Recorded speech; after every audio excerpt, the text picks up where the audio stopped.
I'm at a friend's house and we're talking about movies because that's what we usually do, and he and I both like this movie that came out a few years ago, circa 2013, and he says to me, "Was the comic any good?" And I'm surprised, because you think that I would know that a movie I like was based on a comic book. I mean, right? All of this, and there's more on that side of the camera too.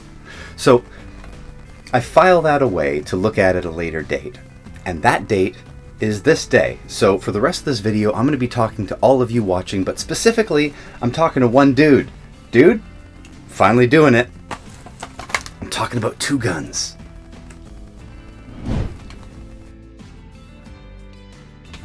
I guess I would normally cover the origin of the source material. That would be the comic, and then look at how the movie turned out, mention a bit of what's different. But since we came to this comic through the movie, and I'm willing to bet most people will have seen the movie before the comic, we're going to tackle it in reverse order this time. Two Guns is a crime-action hybrid movie with a fair amount of humorous banter. It's a Hollywood production with stars to match. Denzel deserved Oscars way before Training Day Washington, and Mark, if I was on the 9/11 plane, I would have been a big hero, Wahlberg. Say hi to your mother for me. That's the only thing I can do that's Mark Wahlberg-like. They play an undercover DEA agent unknowingly attempting to bring down an undercover naval officer. Instead, they get set up and now need to work together to get out of the spot that they're in. On one side, Mexican drug cartels, and on the other, American law enforcement agencies that are even more corrupt, and in the middle, this Riggs and Murtaugh banter. Paula Patton, James Marsden, Edward James Olmos, and Bill Paxton round out our cast. The director is not a name that you'd recognize, but his vision for this film is what gives it the polish and mood, and it's a good vibe. There are double crosses and uneasy alliances and bloody betrayals, and it's all going down with a swaggery bravado that does give the entire movie a comic book aesthetic. And I'm going with spoilers this time, by the way. I mean, just saying that they're both undercover agents is a spoiler already. Mark Wahlberg doesn't get his reveal until almost a half hour into the movie. But when you read the back of the Blu-ray box, it says, Academy Award winner Denzel Washington and Mark Wahlberg lead an all-star cast in the explosive action hit Two Guns. When an attempt to take down a drug cartel blows up in their faces, two undercover operatives are forced to go on the run together, though neither knows that the other is a federal agent. Okay, well, at least we have the mystery of what happens to the money, right? Aw, they put that right in the trailer. Okay, well, maybe I shouldn't ruin the surprise for any comic readers? Reads the back of the comic. Trench and Stedman are just two guys trying to rob a bank together. What they don't know is that one of them is a deep-cover DEA agent, and the other is an undercover naval intelligence officer. And writer and creator Stephen Grant says in the foreword, two cops posing as gunmen, unaware the other is also a cop, both operating on flawed premises and pushed to the wrong corners. Some stories just write themselves. So it's all out there. It's in the back of the comic before you read it. It's on the back of the box for the movie. It's in the trailer before you see the movie.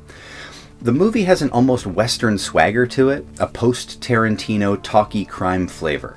It's definitely a grandchild of Tarantino, with all of the verbal sparring and the clever dialogue that's often the grease between cogs of exposition. So, yeah, if you want to know who's working for who and how they plan on bringing them down, but what we really want to watch is seeing what somebody's getting for breakfast at the diner as they argue about it. All the little jokes in between the information, and so much of that is the chemistry and charisma between Wahlberg and Washington. Also, a little shout out to Billy Paxton. You're my boy, Blue! He plays a really nasty CIA psychopath, and as always is a shining star in anything he's in. I think usually we think of Aliens. Game over, man! It's game over! And Twister, Predator 2, and Tombstone. I think he's most often thought of as a likable character from those roles, but he plays against type in this movie, and it's great. Also, if you haven't seen Frailty, you should check it out. Bill starred and directed in that movie, and it's sorely underappreciated. Now, Two Guns is a movie that was really elevated by the entire cast. The script and concept and directing is all great, but What makes it so rewatchable is the chemistry and charm each of the actors brings, even the bad guys. So, how was the comic in comparison? Honestly, while the movie follows the basic idea and throughout the book it's borrowing scenes and dialogue, and I think it's pretty faithful overall, there are dozens of changes, from structural plot changes to scenes being cut or reordered and even dialogue. So for example, he is Bobby Beans, but he isn't Bobby I Know a Guy. I know a guy, Bobby. That's correct. Quick. An ostrich, a tank of ether, a 63 Impala convertible. Make it a 64. My side of the border. I know a guy. Bobby's sleeping with his partner, but in the book she's the daughter of another character altogether. And all the characters look different, but that hardly matters. So there are lots of changes, and lots stays the same. And I think that the movie is better. It's faithful enough to be worth making an adaptation. You know what I mean? Like, when you read the book, you immediately recognize all the scenes from the movie. But all the changes they made, I think, make the movie better. The chemistry between Wahlberg and Denzel is alive on the screen, and while on the page it doesn't quite flow as naturally. So, I don't know if all the "are you my people" stuff was ad-libs or in the script, but it feels organic. All of the side characters are a bit better realized on film. Edward James Olmos kills it. He's iconic. In the book, he's a little more generic. Paula Patton's fate in the movie is more impactful than the reveal of her character's true origins in the comic. And even little scenes just flow better in the movie. For example, in the opening scene, where they case the donut shop and set it on fire before they leave, it's not really explained at all in the comic. And I can't figure out whether they did it, and or like if they did it and what point that was. Obviously it'll be on the screen, but I didn't see it. I think that the light-hearted vibe the book has comes from some of the dialogue between the two leads for sure. But it's not as funny as the movie, and I think some of the humorous tone comes from the artwork by Mateus Santaluco. It has a very cartoony style, somewhere between Saturday morning cartoons and edgier manga. Maybe like Cyber 6 a bit, if you remember that show. It clearly wasn't Japanese, but that influence was evident on the aesthetic. So the characters are all benefiting from the more geometric shapes that this style can provide for. In the comic, the characters are both white guys, but there is never a moment where you don't know who's talking now. Same with the cartel kingpin. In fact, his look is the most distinct thing about him until he gets played by Olmos. And there are a few other characters that do get a little generic, but overall this style evokes a tighter vibe. The colors of the book also reflect that. Now, to make the point, take a look at another crime comic from a similar era, 100 Bullets. You can immediately see that Eduardo Rizzo would have been in his element doing Two Guns, but it also would have drastically changed the tone to a more HBO cinematic reading experience. And the movie was funnier than the comic. You might be of the opinion that humor is a cheap way of ingratiating the film to the audience, and I don't disagree. It makes movies safer, it makes them comfort food. But I'm just not bothered by it. It's the Beverly Hills Cop effect, right? The movie was originally going to be darker, but Bruckheimer's involvement and Eddie Murphy totally changed that. Stallone made that original vision with Cobra, and Cobra's a cool movie, but you can't tell me that Beverly Hills Cop isn't valid. I've seen Beverly Hills Cop way more times than I've seen Cobra. So this was a fun book. It was a quick read, very enjoyable, but in all the ways that things were changed for the movie, I think the movie benefited.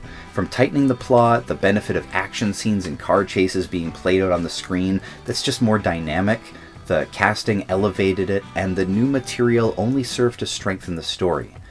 It's kind of nice to see that happen, actually. Usually you expect the movie to water down the concept for a wider audience, and if you've watched enough of these videos that I've made, you'll know that that's more common than we'd like. But we have a little more to cover, because Stephen Grant made a sequel to the book titled Three Guns.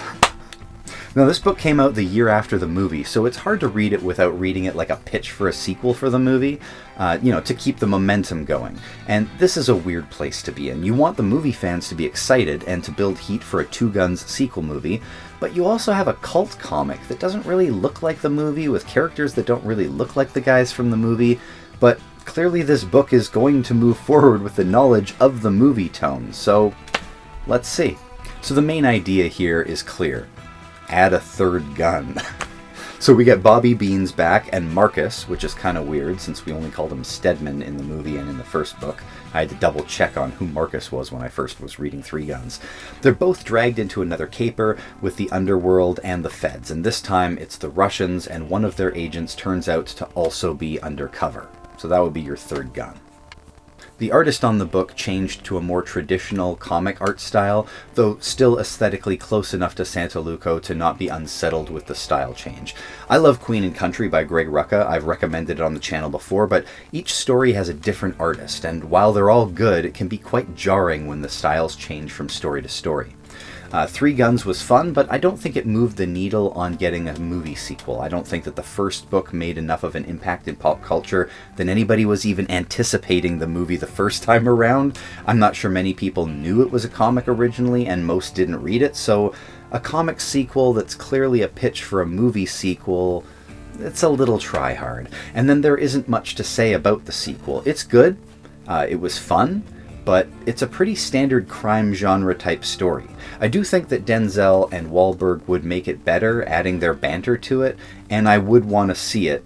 You know, maybe get Jessica Biel or a Zoe Saldana or somebody for the third gun, but that's not much of a pitch. I mean, more of the same, but more.